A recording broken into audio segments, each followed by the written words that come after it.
जय जिनेंद्र दोस्तों, मैं अधिवक्ता Swati Jain jurist legal associate में आपका एक बार फिर से स्वागत करती हूँ। आज मैं बात करने जा रही हूँ कि पति पत्नी का विवाद अगर न्यायालय तक पहुँच जाए तो ऐसी परिस्थिति में क्या करना चाहिए। क्योंकि जहाँ पर हम ये बात करते हैं कि पति पत्नी का विवाद न्यायालय तक पहुँच गया या लड़की कोर्ट कचहरी तक पहुँच गई तो ऐसी लड़की के साथ वैवाहिक जीवन दोबारा चला पाना संभव नहीं है या ऐसी लड़की को वापस नहीं लाना चाहिए।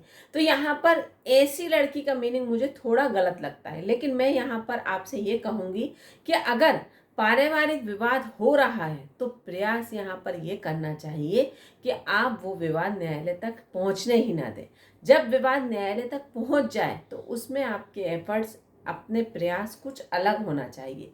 लेकिन इसमें ये कह देना कि नहीं, ऐसी लड़की के साथ घर नहीं बसाना चाहिए या ऐसी लड़की के साथ नहीं रहना चाहिए, ये थोड़ा मुझे अनुचित लगता है। क्योंकि कई बार परिस्थितियां वो नहीं होती जो घट जाती हैं। कई बार परिस्थितियों के पीछे से जो परिस्थितियों को मैनेज करते हैं, मतलब हम ये कहें कि अगर पारिवारिक विवाद में पति पत्नी के रिश्ते में पति पत्नी के विवाद का कारण जितना पति पत्नी नहीं होते उतने परिवार के अन्य सदस्य होते हैं, इस बात को हम नहीं नकार सकते। चाहे आप इस बात के कितने ही प्रूफ मुझसे मांग लीजिए, मैं आपको हर बात पर आपको ये प्रूफ दूंगी कि अगर हम बात करें तो पति पत्नी के विवाद में पति पत्नी अपने विवाद में सिर्फ और सिर्फ 10% रिस्पॉन्सिबल होते हैं कि जहां उनका ऐसा विवाद होता है कि जो उनकी वजह से हो। बाकी 90% विवाद का कारण परिवार के अन्य सदस्य होते हैं। और इसमें भी अगर मैं फ्रैंकली आपसे बात करूं तो लड़के की माँ और लड़की की माँ का बहुत बड़ा योगदान होता है।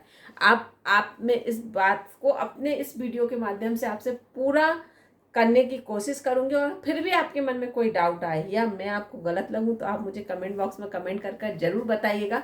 हो सकता है मेरा नज़रिया गलत हो या मैं गलत तरीके से समझ रही हूँ चीज़ों को और आपके नज़रिए से कुछ चीज़ें और हों, तो मैं उसको भी समझने का प्रयास करूंगी। तो इसलिए एक बार मुझे कमेंट बॉक्स में कमेंट कर जरूर बताइएगा कि मैम आप सही हैं या गलत हैं। चलिए अब हम बात करते हैं कि पारिवारिक विवाद अगर न्यायालय तक पहुंच जाए या थाने तक ही पहुंच जाए तो फिर क्या करना चाहिए। तो यहाँ पर आपको कुछ एफर्ट्स अपने लगाना चाहिए। क्योंकि देखो, अगर हम बात करें वास्तव में तो पारिवारिक विवाद जहाँ शुरुआत की स्थिति में है वहीं पर उसको रोकने का प्रयास करना चाहिए। प्रयास ऐसा होना चाहिए कि जहाँ पर पति पत्नी बैठकर उन चीज़ों को सुलझाने का, उन चीज़ों को सॉर्ट आउट करने का प्रयास करें। जैसे कुछ चीज़ें पति की पत्नी को अच्छी नहीं लग सकती या पत्नी की पति को अच्छी नहीं लग सकती। नेचुरल है, कोई भी पति पत्नी एकदम से आकर एक दूसरे की लाइफ में एडजस्ट करना या पूरी तरीके से इंटरफेयर करना, अगर हम साफ शब्दों में बात करें तो कहीं ना कहीं दोनों एक दूसरे की लाइफ में पूरी तरीके से दखल अंदाजी करते हैं और जिसमें परिवार के अन्य सदस्यों के साथ।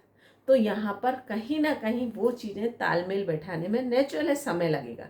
लेकिन हम यहाँ पर उन चीज़ों को सुलझने और समझाने की बजाय दूसरे के नज़रिए से देखने का प्रयास करते हैं। और कहीं ना कहीं उन चीज़ों में जब हम दूसरे के नज़रिए से उन चीज़ों को देखते हैं तो कहीं ना कहीं बिगड़ना संभव हो जाता है कि बिगड़ेंगी ही। 99% सुधरने के चांसेस 1% होते हैं और बिगड़ने के चांसेस 99% होते हैं। और उसके बाद जो अन्य सदस्य इन्वॉल्व होकर उन्हें कहीं ना कहीं उनके रिश्ते को एक नया मोड़ दे देते हैं और कहीं ना कहीं उनके अंदर ईगो इतना ज़्यादा भर देते हैं कि नहीं, तुम्हें पहल नहीं करनी है, तुम्हें पहले सॉरी नहीं बोलना है, तुम ही क्यों झुकोगे, सामने वाला क्यों नहीं झुकेगा।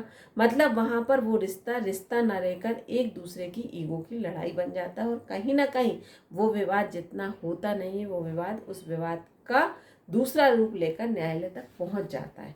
ऐसा कई केसेस में देखने को मिल रहा है। क्योंकि जो पति पत्नी के बीच का कारण होता है विवादों का, वो उनके आपस के विवादों का कारण नहीं होता। क्योंकि आपसी विवाद का तो एक ही कारण होता है पति पत्नी के बीच में, जो कि वास्तव में बहुत बड़ा है। पहला और आखिरी कारण एडल्ट्री है। अगर महिला एडल्ट्री में है तो गलत है, अनुचित है। अगर पुरुष एडल्ट्री में है तो गलत है, अनुचित है।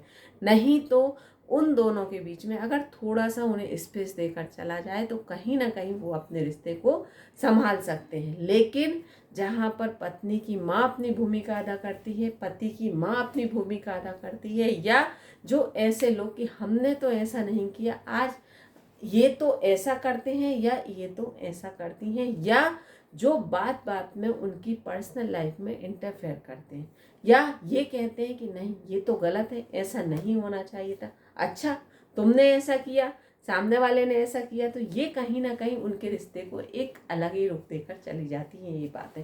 अब हम बात करते हैं कि अगर रिश्ता थाने तक पहुंच जाए, तो मैंने सबसे पहले आपसे यही कहा कि देखिए, प्रयास पति पत्नी आपस में करेंगे तो सुलझ सकते हैं। जैसे कि एक बात है ना कि अगर समस्या मुझसे है तो मुझसे कहोगे तो मैं सुधारने का प्रयास कर सकती हूँ।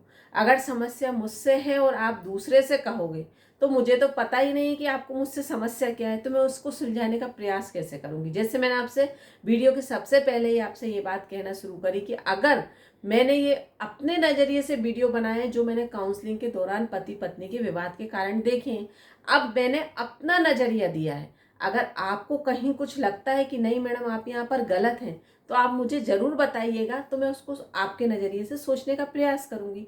तो यहाँ पर हर रिश्ते की वही कंडीशन है कि अगर पति पत्नी के बीच में कुछ भी मिसअंडरस्टैंडिंग हो रही है, तो सबसे पहले अगर पति पत्नी भी ये चीज़ नहीं समझ रहे, तो आप यहाँ पर परिवार के सदस्यों की रिस्पॉन्सिबिलिटी बनती है कि नहीं, तुम दोनों आपस में बैठो, उस चीज़ को सुलझाओ, समझो कहाँ क्या गलती हो रही है, तो वो आपस में बैठकर ही सुलझाएंगे। अगर आप कोर्ट भी जाते हैं तो नेचुरल वहाँ पर भी काउंसलिंग की सबसे पहली प्रोसेस होती है कि काउंसलिंग होगी आप दोनों की, मतलब काउंसलिंग में आप दोनों अपने अपने मन की बातें कहें, और कहीं ना कहीं ऐसी बात पकड़ में आती है कि जहाँ ऐसा लगता है कि कोई बात नहीं है इनके बीच में, सिर्फ और सिर्फ मिसअंडरस्टैंडिंग है, या दूसरों के द्वारा क्रिएट की गई मिसअंडरस्टैंडिंग है, या ईगो की लड़ाई। तो यहाँ पर अगर ये पहला आप घर में ही कर लें तो थाने तक जाने की ज़रूरत ही नहीं है। या परिवार के सदस्य हैं, तो अगर आपकी बहू के द्वारा कुछ गलत या अनुचित भी किया जा रहा है, तो वहाँ पर आपके परिवार के सदस्यों को सिर्फ और सिर्फ उस समय में उस बात को सुनकर उस बात पर ही सलाह देना चाहिए।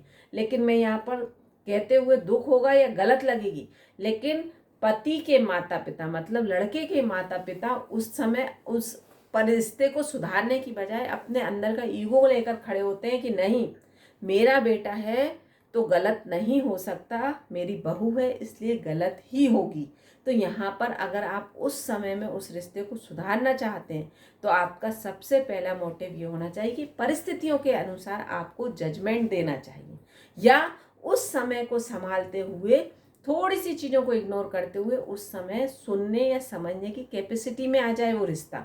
मतलब अगर गलती लड़की की भी है, मतलब आपकी बहू की भी है, तो आप उस समय को थोड़ा सा इग्नोर करते हुए या उस बात को ठंडा करते हुए सामने वाले पक्षकार की पूरी बात सुने, फिर अपने पॉइंट ऑफ व्यू से एक समय के बाद, मतलब थोड़े समय निकलने के बाद ही आप अपने नज़रिए से समझाने का प्रयास करें। क्योंकि अगर आप बड़े हैं तो आपका तजुर्बा उन बच्चों के तजुर्बे से या उनकी गुस्से या उनकी उस सिचुएशन को या उस रिश्ते को लेकर उनका नज़रिया अलग होना चाहिए, आपका नज़रिया अलग होना चाहिए।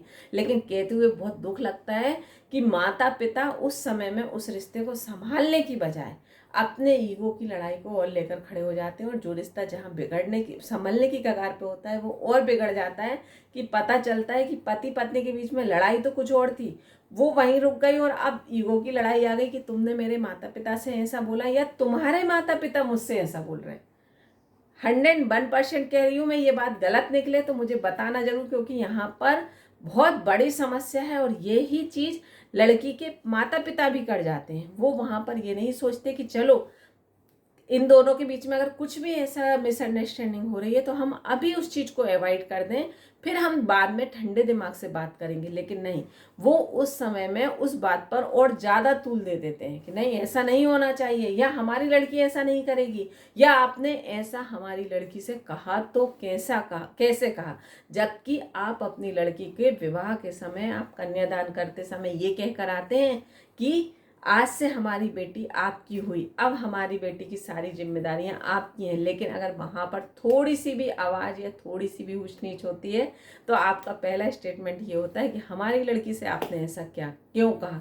बल्कि आपको थोड़ा सा उस समय पर सहज हो जाना चाहिए और उस रिश्ते की परिस्थितियों को समझना चाहिए, या आप एक शब्द उसी समय पर लड़की से ये कह दें कि नहीं, अब तुम्हारे माता पिता हैं, वो तुम्हारे बारे में गलत डिसीजन नहीं ले सकते, वो तुम्हें उनकी बात माननी चाहिए। देखिए, अगर रिश्ते की परिस्थितियां बहुत ख़राब हैं, बहुत ज़्यादा, जहाँ पर मैंने सबसे पहले कहा कि अगर एडल्ट्री जैसी कहानी है तो वहाँ आपको अपने बच्चों को बिल्कुल सपोर्ट करना चाहिए। मतलब अगर आपकी लड़की है तो उसका मोरल कहीं पे भी ऐसा डाउन नहीं होना चाहिए, कहीं पर भी उसको इनसिक्योर नहीं लगना चाहिए कि मेरे माता पिता ने मुझे विवाह कर छोड़ दिया। लेकिन अगर परिस्थितियां कहा सुनी की हैं तो वहाँ पर आपको थोड़ा सा हाथ झड़प कर या इग्नोर कर उस रिश्ते को संभालने का प्रयास करना चाहिए, नहीं तो रिश्ता खराब हो जाता है। अब हम बात करते हैं कि प्रयास पहला आपका ऐसा होना चाहिए। दूसरा, अगर थाने तक पहुंच गया है, मतलब अभी तो हम ये बात कर रहे थे कि पहुंचने ही नहीं देना चाहिए, अब किसी भी प्रकार से आपने अपने एफर्ट्स लगाए या नहीं लगाए तो बहुत अच्छी बात है। आप मेरे ख्याल से अगर ऐसे प्रयास करेंगे आप तो 99% रिश्ता संभल सकता है परिवार में ही। और अगर थोड़ा और अगर आपको लगता है तो आप जो रिलेटिव्स हैं, अगर आपको यहाँ संभलते नहीं दिख रहा तो आप रिलेटिव्स का सहारा ले लें, अपने सर्कल का। तो एक तीसरे व्यक्ति के बैठने से जैसे काउंसलर जैसी स्थिति हो सकती है और वहाँ पर वो रिश्ता सुधर सकता है। और वो व्यक्ति ना आपके पक्ष में बोलने वाला हो ना लड़की के पक्ष में बोलने वाला हो, वो व्यक्ति निष्पक्ष होकर जवाब देने वाला हो, कोई भी आपके परिवार का सदस्य हो जिससे आप खुलकर बात कर सके और वो आपको निष्पक्ष होकर आपके बारे में सलाह दे सके। तो यहाँ पर आपका रिश्ता 99% या मैं तो कहूँगी कि 100% सुधर जाएगा। अब हम बात करते हैं कि अगर कोर्ट कचहरी पहुँच ही गए, विवाद शुरू हो ही गया, यहाँ पर FIR हो गई, चार्जशीट तैयार हो गई, ट्रायल ही शुरू हो गया, तो फिर ऐसी परिस्थिति में आपको अपने एविडेंसेस तैयार रखना चाहिए। इसके अलावा आपके पास कोई ऑप्शन नहीं है। और यहाँ पर एविडेंसेस कुछ इस तरह के होना चाहिए कि जहाँ पर आप अपनी बात को बहुत अच्छे से रख सकें, आप अपने तथ्यों को बहुत अच्छी तरह से रख सकें। और इसमें अगर मैं लड़के पक्ष से बात करूँ तो यहाँ पर लड़के पक्ष को इस बात पर ध्यान देना चाहिए कि लड़की के द्वारा जो एविडेंसेस, मतलब जो इनसे गवाही करवाई जाएगी, वो अक्सर ऐसे व्यक्तियों की गवाही करवाते हैं उनके अधिवक्ता साथी के द्वारा कि जो उनके आसपास जुड़े हुए व्यक्तियों की होती है। तो वहाँ पर आपको ध्यान रखना चाहिए कि ऐसी परिस्थिति में आपको अपने अड़ोसी पड़ोसियों की गवाही करवाना चाहिए, जो कि ना आपसे कोई संबंध रखते हैं, ना ही आपका उनसे कोई लेन देन। मतलब ये कि आपने कैसा एटमॉस्फेयर दिया अपनी वाइफ को, या एक हेल्दी एटमॉस्फेयर दिया, या आपके घर में वाद विवाद होता था, तो वो आपके अड़ोसी पड़ोसी ही आपके बारे में सही जानकारी दे सकते हैं, या आपके ऑफिस के कलीग्स। क्योंकि जब भी पति पत्नी का विवाद होता है तो नेचुरल है कहीं ना कहीं फ्रस्ट्रेशन में जो आपके ऑफिस में आपके साथ होते हैं उनसे आप कहीं ना कहीं ना चाहते हुए भी कुछ कह जाते हैं, या उनके सामने ऐसी परिस्थितियां निर्मित हो जाती हैं अपने आप कि आपको कहना ही पड़ेगा या आपको ऑफिस से हटना ही पड़ेगा। नेचुरल है, जब भी वाद विवाद होता है तो ऑफिस से भगकर आना, या ऐसी कोई परिस्थितियां जहां आपका लंच प्रॉपर ना जाना, या आपके पार्टनर का जो न्यू मैरिड कपल है तो नेचुरल है दिन में 1-2 बार कॉल पहुंचना, या ऐसी कोई भी घटना है जो कि आप अपने केस में एविडेंसेस के तौर पर रख सकते हैं। तो यहाँ पर ये बात बहुत ध्यान रखने योग्य है। और ये इस तरह का एक केस मैंने आपको दिया भी है, शायद ये सुप्रीम कोर्ट का ही जजमेंट है जिसमें ये परिस्थितियाँ क्लियर है कि यहाँ पर अगर पत्नी के द्वारा ऐसा कोई भी कृत्य किया जाता है तो वो किसी भी प्रकार से मान्य नहीं होगा।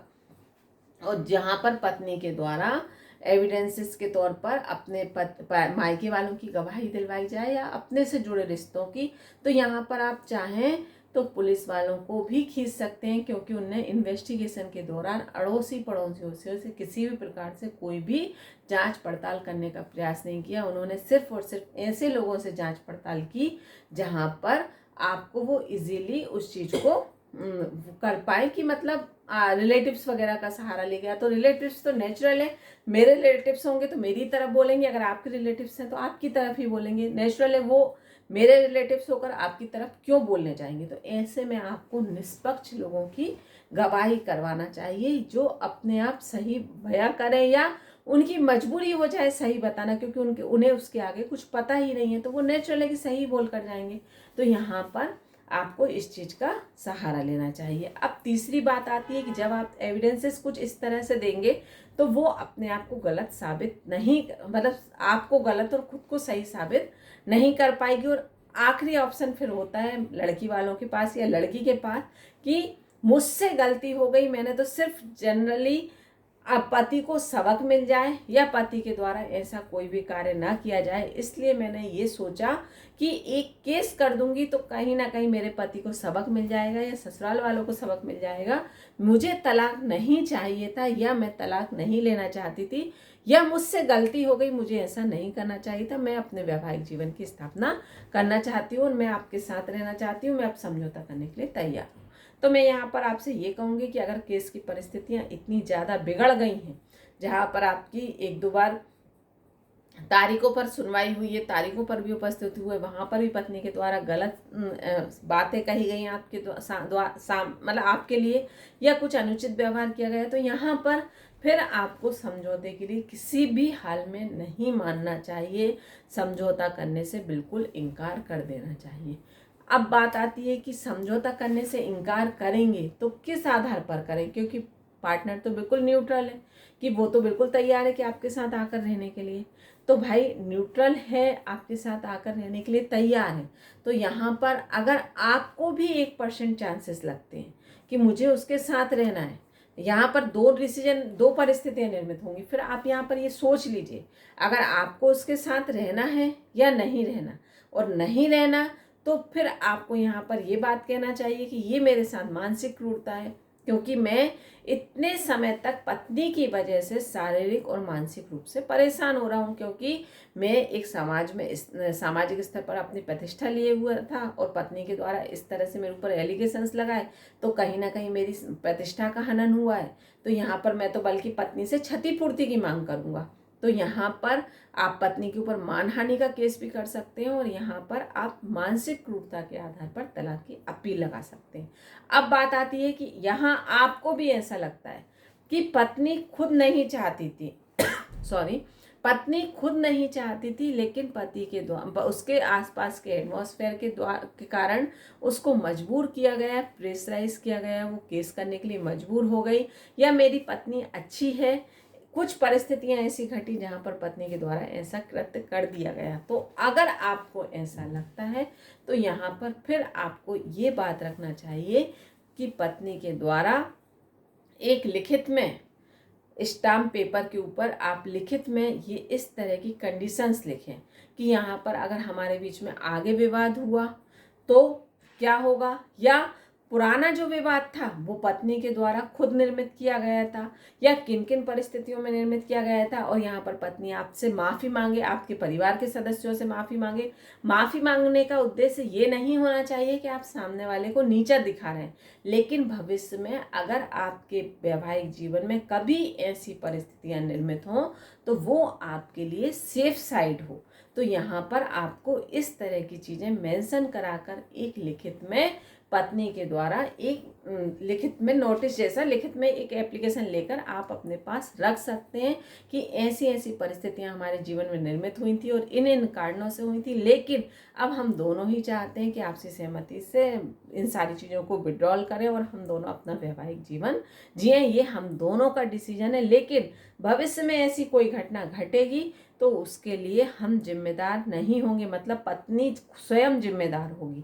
और यहाँ पर आप भी अपनी तरफ से पत्नी को एक सिक्योरिटी दें कि हाँ, मेरे द्वारा ऐसी कोई परिस्थितियाँ निर्मित नहीं की जाएंगी और मैं तो स्वयं चाहता हूँ कि आपके साथ अच्छा वैवाहिक जीवन जीऊँ। तो यहाँ पर अगर आप इस तरह से, और इसके बाद सारे केसेस को पत्नी के द्वारा विड्रॉल किया जाएगा। पुराने केसेस अगर आगे कोई भी कार्यवाही की जाती है तो वो सारी कार्यवाही शून्य होगी।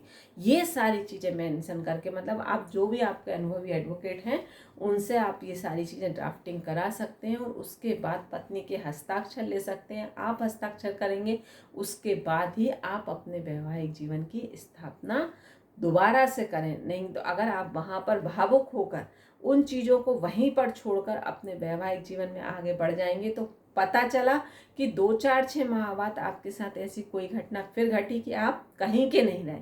तो अगर ऐसी परिस्थितियां घटती हैं तो आपको सोच समझकर उस चीज़ को इस तरह से एंड कर कर ही अपने वैवाहिक जीवन में आगे बढ़ना चाहिए। तो आप यहाँ पर समझ गए होंगे कि अगर आपका रिश्ता पारिवारिक विवाद मतलब न्यायालय तक पहुंचता है तो पहले प्रयास ये करें कि ना पहुंचे तो एविडेंसेस किस प्रकार से लें, और एविडेंसेस लेने के बाद में आपके साथ अगर समझौते की कंडीशन बने तो आपको क्या करना चाहिए।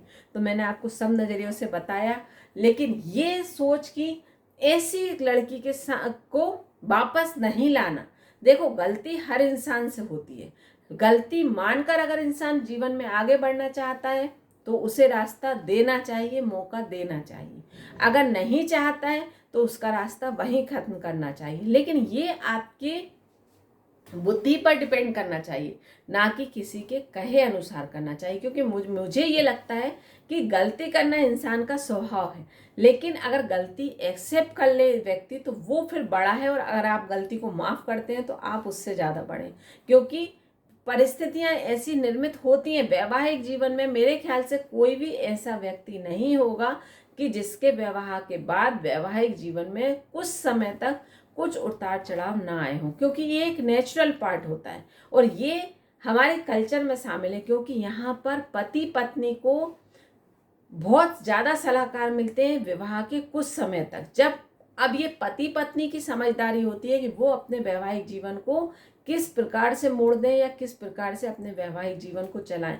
जो इस बात को समझ गए उनका मैरिड लाइफ बहुत अच्छा हो जाता है, और जो इस बात को नहीं समझ पाते वो अपने मैरिड लाइफ को खराब कर लेते हैं। तो यहाँ पर मैं पति पत्नी को सलाह यही दूंगी कि अगर अपना वैवाहिक जीवन है तो आप सुनिए तो सबकी, लेकिन आपको क्या करना है वो आप और आपके पार्टनर का डिसीजन होना चाहिए। ये लड़के पर भी नियम लागू होता है और लड़की पर भी नियम लागू होता है कि ना माता जी के कहने पर चलिए, ना कि परिवार के अन्य सदस्यों के कहने पर चलिए। आपका रिश्ता आपके पार्टनर को क्या पसंद है क्या पसंद नहीं है, ये लड़के पर भी बात लागू होती है और लड़की पर भी होती है। ये ऐसा नहीं है कि लड़की को इस बात का ध्यान रखना चाहिए, लड़के और लड़की दोनों को इस बात का ध्यान रखना चाहिए कि हमारे पार्टनर की पसंद या नापसंद या हमारे पार्टनर की लाइफ स्टाइल क्या है या वो किस चीज़ में कंफर्ट रहेगा। तो आप अगर इस चीज़ को सोच कर चलेंगे ना, लोगों की सलाह लिए बिना, तो आप अपने रिश्ते को बहुत अच्छा चला सकते हो। आपको फिर किसी अन्य व्यक्ति की ज़रूरत नहीं है और ना ही कभी थाना कोर्ट कचहरी का रुख करना पड़ेगा। लेकिन जो व्यक्ति अपने रिश्ते को तीसरे व्यक्ति के माध्यम से चलाने का प्रयास करते हैं उनके रिश्ते में 101% ऐसी परिस्थितियां निर्मित होती हैं। तो यहाँ पर बस मेरी ये एडवाइस है कि अगर थोड़ा सा भी अगर अपने रिश्ते को लेकर आप सीरियस हैं तो आपको यहाँ पर अपने पार्टनर के अकॉर्डिंग चलना चाहिए, ना कि अन्य किसी व्यक्ति के। और ये मैंने सबसे पहले कहा कि अगर वीडियो अच्छा लगे या कुछ सही गलत लगे तो एक बार मुझे कमेंट बॉक्स में कमेंट कर जरूर बताइएगा। धन्यवाद।